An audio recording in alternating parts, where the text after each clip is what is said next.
Pearl Buck is one of those writers that set a standard for the ones that came after her. She was the first American woman to ever win a Nobel Peace Prize in literature. She grew up in China and was very well versed in Asian cultures. It's because of this that books like The Big Wave feel so authentic.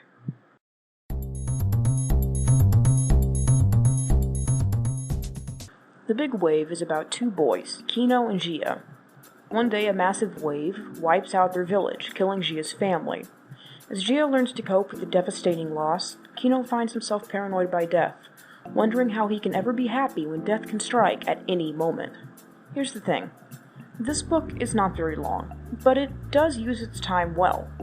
It feels very authentic, the culture is represented respectfully, themes of bravery and the wonderful happiness of life are used to great effect. It's just, this book doesn't seem to understand the show don't tell method.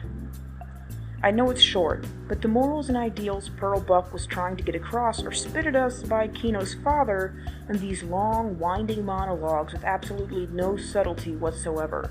It's truly baffling to me because I want to like this book. It's very well written, and I have a lot of respect for Pearl Buck and her authenticity when it comes to Asian cultures.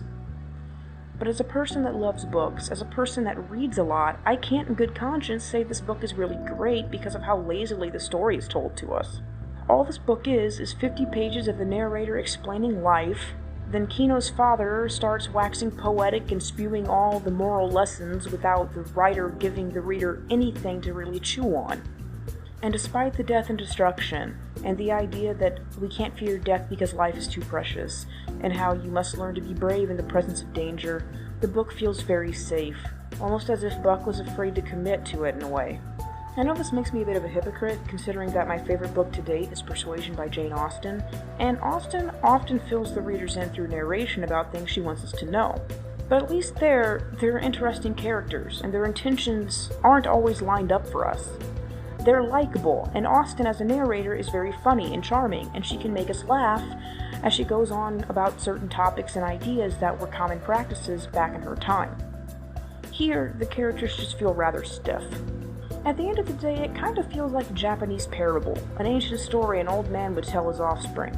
And while I'm definitely not going to give The Big Wave a bad grade, I'm sad to say it just isn't as good as I wish it was. I'm going to give The Big Wave a B.